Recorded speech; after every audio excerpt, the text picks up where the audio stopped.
Assalamualaikum warahmatullahi wabarakatuh. Pemirsa, Anda menyaksikan Inspirasi Pagi Jawa Timur bersama saya Farah Manhila. Pemirsa, biasanya masa transisi kepala daerah dipimpin oleh penjabat kepala daerah. Yang menjadi luar biasa ialah ketika seorang penjabat yang hanya diberi durasi singkat untuk memimpin suatu daerah, namun berhasil menorehkan beragam prestasi dan memajukan daerah yang ia pimpin. Dan dalam episode kali ini pemirsa, saya akan ajak Anda untuk berbincang dengan penjabat Bupati Bojonegoro dalam edisi Setahun Refleksi Kepemimpinan PJ Bupati Bojonegoro. Assalamualaikum. Assalamualaikum. Pagi Mbak Farah. Selamat pagi Mbak Farah, apa kabar? Alhamdulillah. Bapak Ibu gimana kabarnya? Alhamdulillah sehat. Ngobrol-ngobrol boleh ya Pak? Oke, Saya di sini boleh? Ya. Oke, aman. Bapak, Ibu, saya mau mengucapkan terima kasih sudah berkenan menyambut kami di sini dalam Inspirasi Pagi Jawa Timur. Kita akan ngobrol lebih banyak, lebih lengkap, lebih detail berkaitan dengan kepemimpinan Pak Adrianto selama kurang lebih setahun lebih 5 atau 6 bulan begitu ya Pak ya di Kabupaten Bojonegoro. Mungkin yang ingin saya tanyakan pertama, ini kita flashback sebentar Pak, Bu. Begitu diberi tugas datang memimpin Bojonegoro, apa kesan pesannya pertama kali? Saya dulu ya barangkali ya. Saya memang mendapatkan penugasan itu agak dadakan. Dan tanpa saya tidak punya persiapan apa-apa sebetulnya. Dan saya juga tidak pernah menduga akan ditugaskan sebagai PJ di Bojonegoro. Tapi itu artinya garis tangan saya adalah saya berjodoh dengan Kabupaten Bojonegoro. Tapi saya sebetulnya dengan Bojonegoro saya sudah secara umum saya sudah tahu karena tugas saya di tempat saya tugas yang sebelumnya itu adalah memang melakukan pengawasan dan pembinaan untuk daerah-daerah seluruh Indonesia, dan saya cukup kenal dengan Bojonegoro walaupun tidak detail.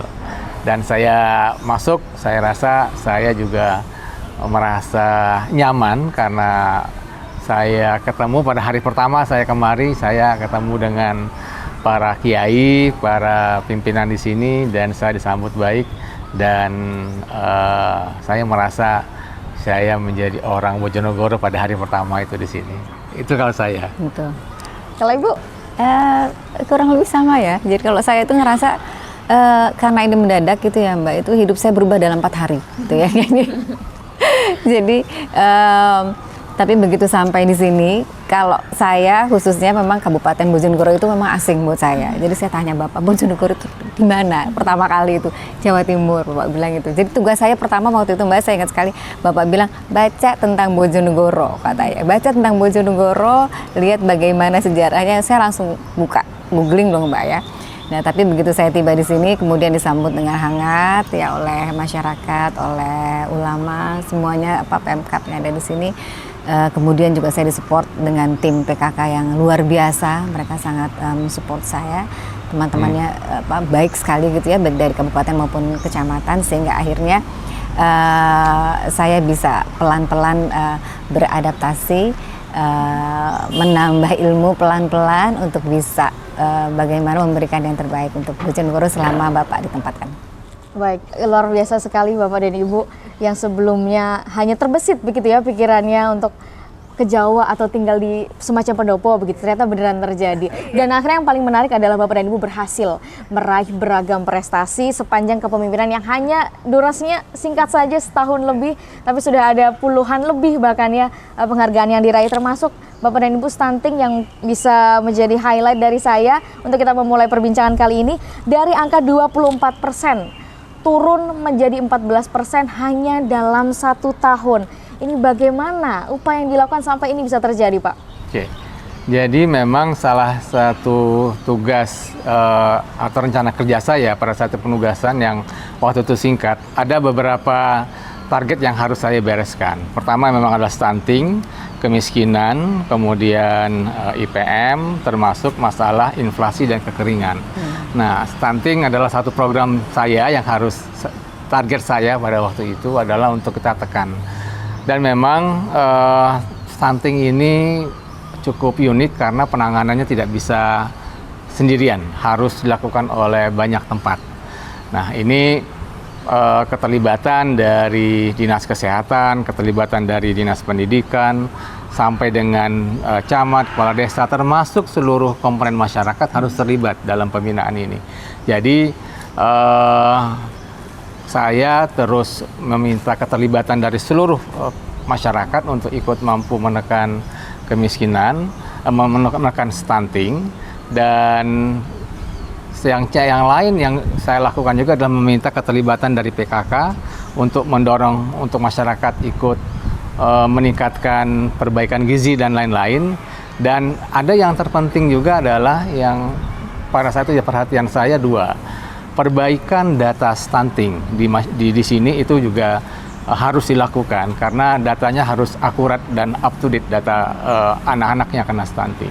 Dan yang kedua adalah program-program penanganan stuntingnya harus fokus dan terarah, itu yang menjadi fokus kebijakan pada waktu itu. Nah, bersama-sama dengan seluruh komponen kita lakukan kebijakan-kebijakan tersebut. Alhamdulillah stunting bisa turun menjadi 14% di Bojonegoro, dan pasti itu tidak lepas dari perannya ibu-ibu PKK juga tentunya waktu itu. Ya. Apa yang dihadapin sepanjang proses upaya untuk menurunkan stunting ini? Kendalanya yang paling besar apa, Bu? Kalau bicara masalah stunting itu kan sebetulnya panjang ya. Jadi dari A sampai Z gitu. Jadi tidak hanya di dalam khusus masalah masalah kesehatan gizi anak aja gitu ya. Dan yang kita lihat itu memang berdasarkan data itu di atas 70% itu memang masalah pola asuh yang jadi permasalahan. Jadi kalau kita bicara masalah stunting bukan lagi masalah kaya atau miskin, tapi lebih kepada masalah mau atau tidak ibunya ini mau berusaha memberikan yang terbaik untuk anaknya. Nah, itu berhubungan dengan masalah pola asuh. Nah, kalau sudah masalah pola asuh itu kan berhubungan pula dengan masalah pola hidup, masalah pendidikannya, bagaimana ekonominya, bagaimana sosial budayanya, kebiasaannya seperti apa gitu. Itu kan berarti harus dirubah semua ya Mbak, dan itu memang PR, dan itu memang kita perlu kerjasama dengan seluruh stakeholder, bagaimana membuat internalisasi pola asuh ini bisa menjadi satu pegangan untuk ibu-ibu sehingga bisa menjadi value untuk memberikan kebutuhan gizi yang baik untuk anak, sehingga mereka mau dengan senang hati memberikan yang terbaik untuk anak-anaknya. Walaupun ibunya bekerja, tapi mereka menyempatkan diri gitu untuk memberikan yang terbaik untuk anak-anaknya. Baik, kemudian apa Pak yang harus dilakukan pemerintah? Setelah ini kan Bapak dan Ibu sudah tidak lagi ya menjabat di Bojonegoro begitu ya, yang artinya nanti kepemimpinannya akan dilanjutkan, tapi angka stunting ini harus terus diturunkan sampai 0%. Apa kemudian yang harus dilakukan ke depan Pak, baik dari pemerintah ataupun masyarakat dari Bojonegoro sendiri? Saya kira alhamdulillah ya Pak Bupati dan Wakil Bupati terpilih sudah memiliki program-program untuk menekan stunting ini dan sudah menjadi prioritas juga. Nah, tentunya saya kira proses-proses yang kemarin kita laksanakan, pertama adalah perbaikan database, ini harus kita lakukan, dan yang terpenting adalah tentunya kader posyandu. Ini harus kita terus dorong untuk terlibat lebih aktif di dalam pelayanan anak-anak atau dan ibu hamil. Itu penting. Jadi para kader posyandu kita yang ada di desa-desa ini terus kita ajak, kita berikan mereka pelatihan, dan tentunya juga kalau mereka juga semakin baik pemahamannya, semakin aktif, saya yakin usaha kita untuk menekan stunting akan jauh lebih baik di Bojonegoro. Baik, harapannya memang ini juga didengar oleh masyarakat Bojonegoro dan dilakukan ya Pak ya, tidak hanya dalam kepemimpinan Pak Adrianto dan Budian saja. Pemirsa, kita akan sesaat lagi kita akan kembali untuk membahas setahun refleksi kepemimpinan PJ Bupati Bojonegoro.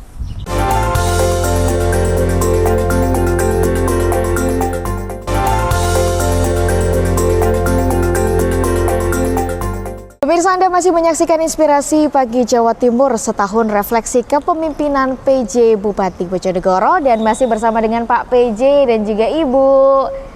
Nggak apa-apa ya, masih ngobrol-ngobrol lagi ya Pak Bu ya. Alhamdulillah kita masih dikasih waktu dan kesempatan teman-teman untuk berbincang dengan Pak Adrianto dan juga Ibu Dian.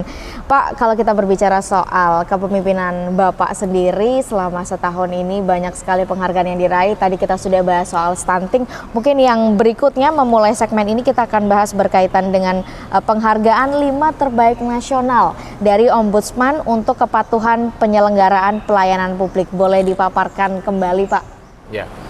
Jadi saya selalu menyampaikan kepada seluruh jajaran di Pemkab bahwa tujuan akhir kita dalam bekerja itu adalah memberikan pelayanan terbaik kepada masyarakat. Itu adalah target kita. Jadi masyarakat harus merasa puas dengan pelayanan kita. Sehingga saya minta seluruh dinas-dinas berbenah. Tingkatkan kualitas pelayanan. Tanya ke masyarakat apa yang harus diperbaiki, apa yang dinilai masih kurang. Itu saya dorong terus seluruh OPD untuk tingkatkan pemahaman mereka terhadap kualitas pelayanan yang diberikan kepada masyarakat. Dan alhamdulillah hasilnya baik. Kemarin kita Bojonegoro mendapatkan penghargaan dari Ombudsman dengan nilai pelayanan publiknya itu 98,7 dengan nilainya A. Nah, itu paling tinggi dan kita masuk dalam 5 kabupaten nomor 5 terbaik dalam pelayanan publik. Dan saya tentunya capaian untuk menjadi ranking 5 ini bukan tujuan akhir, tetapi ini adalah langkah untuk terus Pemkab menilai lagi apa yang harus diperbaiki ke depan. Itu saya kira menjadi penting. Dan ya mudah-mudahan dengan penilaian yang baik ini bisa menjadi semangat untuk Pemkab terus berbenah. Sampai akhirnya mendapatkan nilai A gitu ya Pak ya, 5 terbaik. Apa yang kemudian diubah, apa yang diganti, apa yang ditingkatkan, atau apa yang dikurangi? Ya, jadi pertama ya Mbak, pertama tentunya adalah mengubah mindset kita untuk sebagai pemberi pelayanan kepada masyarakat. Itu mindset yang pertama. Jadi jangan biarkan masyarakat kita misalnya menunggu terlalu lama untuk satu pelayanan, pusing mencari sumber-sumber untuk bertanya misalnya, atau mencari sumber-sumber informasi terkait dengan pelayanan. Ini harusnya diberikan kemudahan akses informasi kepada masyarakat. Dan tentunya juga tempat mereka bertanya itu harusnya juga disediakan. Dan inilah yang upaya-upaya yang sudah dilakukan selama ini, terutama di beberapa dinas yang dari hasil survei kepuasan, misalnya survei kepuasan masyarakat dievaluasi, kemudian diperbaiki, dan tentunya juga SOP-nya pelayanan yang diperbaiki, dan itu yang menjadi poin-poin perbaikan di beberapa OPD.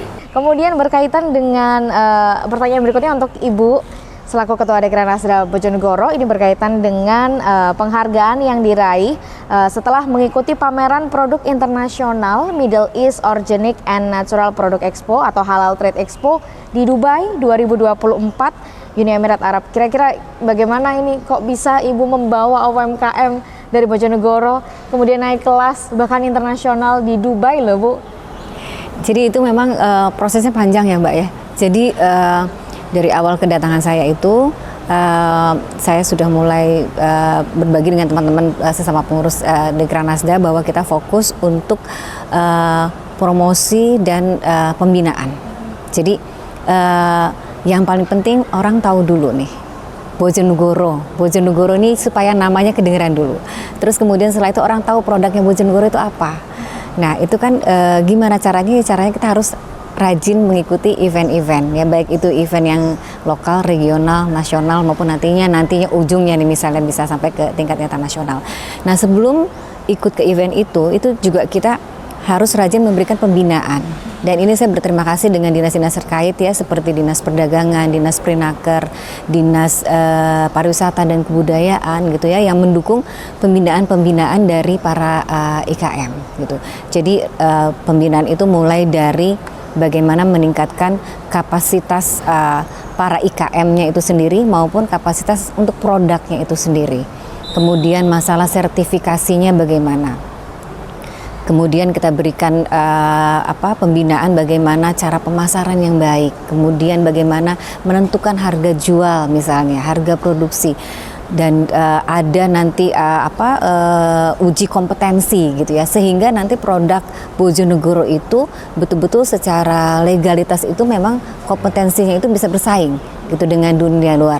Nah begitu siap baru kita berani membuka maju ke pasar yang lebih luas gitu. Jadi misalnya mulai dari lokal, regional, masuk ke nasional hingga akhirnya kita siap, oke, kayaknya ini sudah siap, yuk kita coba pasar internasional, karena itu kan beda ya Mbak, itu kan lebih ke kita mencoba jaringan yang lebih luas, pemasaran yang lebih luas, dan memang butuh waktu yang tidak sebentar gitu, tapi paling tidak sudah mulai dijajaki gitu, dikenalkan. Sepanjang setahun lebih ini Ibu kan melakukan pembinaan ya Bu ya terhadap UMKM di Kabupaten Bojonegoro. Kemudian boleh Bu diceritakan sedikit bagaimana sih semangat para pelaku UMKM sampai akhirnya mau untuk menjajakan UMKM-nya di tingkat yang lebih tinggi lagi? Iya, alhamdulillah sebetulnya kan memang dari Dekranasda sendiri juga aktif untuk kita mengumpulkan para pengrajin ya, baik itu pengrajin batik, pengrajin rajut, pengrajin makanan minuman, semua asosiasi pengrajin itu biasanya kita undang, terus kemudian kita berikan pengarahan gitu ya, bahwa penting untuk kita produk kita itu diketahui oleh pasar, karena sebetulnya Mbak, produk Bojonegoro itu banyak yang bagus-bagus tetapi hanya sampai di situ, sementara yang membelinya ini kabupaten lain kemudian dicap sebagai produk mereka. Itu kan sayang ya, itu punya Bojonegoro gitu. Itu banyak sekali yang seperti itu. Jadi mereka tuh hanya sampai di titik mereka yang kerjakan, mereka senang sampai situ. Nah, ini bagaimana mereka tuh harus punya cita-cita yang lebih gitu. Mereka punya cita-cita yang lebih supaya tidak hanya mereka jadi yang di belakang layar, tetapi mereka harus jadi yang di depan. Jadi mereka yang punya nama gitu. Nah, itu akhirnya memang pelan-pelan kita berikan arahan, dan kemudian bagaimana kita bina dan kita bantu ya, sehingga mereka bisa mempromosikan produk-produknya sehingga bisa lebih dikenal luas. Ibu, saya izin tes Bapak. Bapak, Bojonegoro terakhir ini sebelum kita menutup perbincangan di segmen ini Pak, Bojonegoro dikenal sebagai daerah penghasil minyak dan gas. Ini bagaimana kemudian pengelolaan yang dilakukan di PMK Bojonegoro, kemudian apa yang seharusnya dilakukan ke depan ini Pak? Ya, okay. Jadi Bojonegoro ini kan dapat berkah dari minyak. Jadi pendapatan yang diterima dari minyak itu memang luar biasa untuk Bojonegoro dan sangat besar, sehingga setiap tahun kita akhirnya tidak semua penerimaan itu kan digunakan. Nah, ini yang menjadi disebutnya silpa. Jadi setiap tahun itu pasti akan ada silpa karena tambahan penghasilan dari harga minyak yang memang terus naik. Tapi tentunya ini tidak akan selamanya, karena produksi minyak kita semakin lama semakin turun. Nah, ini tentunya harus kita waspadai. Jadi di saat sekarang kita masih memiliki cadangan minyak yang banyak, tentunya kita optimalkan, kita buat tabungannya untuk masa depan, untuk anak-anak Bojonegoro, dan kita siapkan ke depan bagaimana kalau nanti minyaknya, cadangan minyak semakin menurun di Bojonegoro. Ini yang kita mulai siapkan dari sekarang. Banyak usahanya, misalnya tadi kita dorong UMKM, dorong pariwisata, dorong budaya dan lain-lain. Nanti mereka tidak hanya menjadi suatu budaya, tapi nanti bisa menjadi entitas yang sifatnya bisnis, bisa menggerakkan ekonomi. Nah, ini saya kira adalah PR kita ke depan untuk memastikan bahwa kekayaan alam yang ada sekarang ini bisa menjadi modal nanti di masa depan.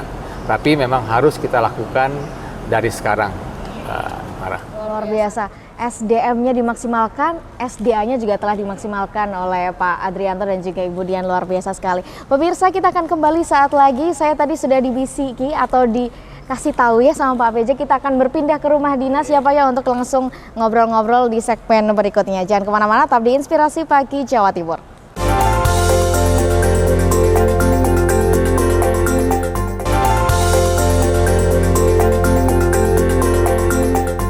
Pemirsa, pemirsa, Anda masih menyaksikan Inspirasi Pagi Jawa Timur dengan edisi refleksi setahun kepemimpinan PJ Bupati Bojonegoro.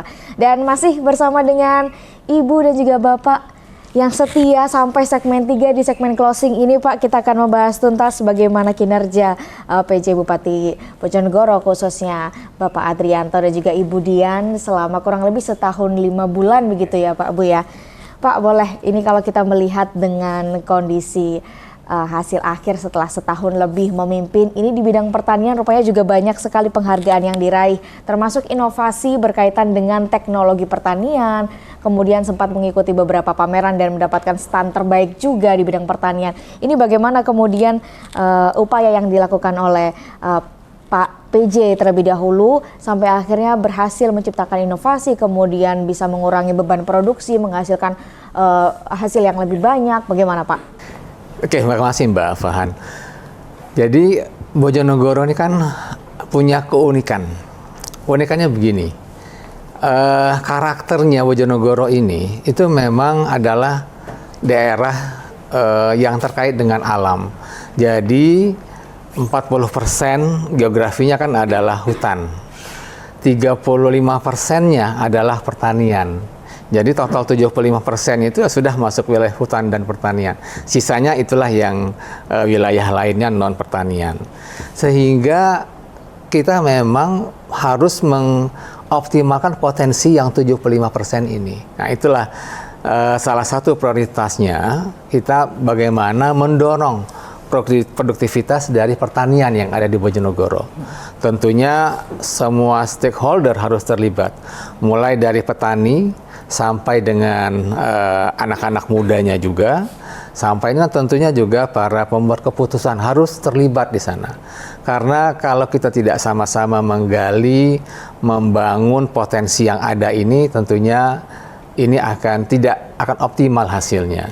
Makanya dalam beberapa kegiatan, termasuk yang kegiatan Ibu di PKK, itu juga melibatkan para PKK di desa untuk memanfaatkan sumber dari hutan misalnya, atau meningkatkan produktivitas pertanian, buah-buahan dan lain-lain, karena itu bagian penting untuk membangun dari Bojonegoro. Yang PKK kan itu juga cukup aktif ya di dalam bangun ya Bu. Iya, kalau PKK sendiri itu kan memang ada program yang terkait juga bekerjasama dengan Dinas Pertanian. Ya, di antaranya yaitu kita mensosialisasikan P2L. Jadi pertanian pangan lestari lah gitu ya. Jadi bagaimana kita pemanfaatan pangan lestari, Jadi bagaimana keluarga itu diajak untuk mengelola lahan yang ada di pekarangannya, seberapapun ya besarnya, itu digunakan untuk ditanami oleh tanaman-tanaman yang bisa bermanfaat gitu ya, baik untuk kesehatan maupun untuk makanan sehari-hari gitu. Karena kan untuk gizi anak-anak ini perlu B2SA nih, perlu makanan-makanan yang bergizi ya kan, yang seimbang gitu. Nah, gimana caranya supaya aksesnya itu gampang, tidak tergantung kepada pasokan dari wilayah gitu ya. Jadi mereka sendiri punya di lahan sendiri, mereka bisa ambil yang sesuai dengan kebutuhannya, mungkin bisa menanam tanaman sayuran, tanaman obat-obatan, ataupun herbal gitu ya, yang semua itu berguna untuk keperluan anak-anak dan keluarga, sehingga bisa dipastikan gizi anak-anaknya bisa terpenuhi dengan baik, sehingga juga bisa mengurangi angka stunting. Kalau saya lihat dari data yang saya dapat Pak, kemarin waktu Sumpah Pemuda banyak sekali anak-anak muda yang meraih penghargaan prestasi di tingkat nasional nih Pak, termasuk pemuda pelopor di tingkat pendidikan, di bidang pendidikan tingkat nasional. Nah ini bagaimana kemudian Pak Adrianto sendiri untuk menjaga semangatnya atau terus meningkatkan semangat anak-anak muda untuk terus berprestasi Pak? Jadi satu kata kuncinya itu adalah mencari seseorang yang bisa menjadi inspirasi untuk anak-anak muda. Karena tentunya harus ada seseorang yang dicontoh, diikuti oleh anak-anak muda. Nah inilah penting kita punya figur-figur orang Bojonegoro yang berhasil, yang nanti bisa menjadi magnet untuk anak-anak muda ini untuk mereka ikuti. banyak sebetulnya figur-figur di Bojonegoro ini, orang masyarakat Bojonegoro yang berhasil, yang bisa menjadi contoh untuk anak-anak muda.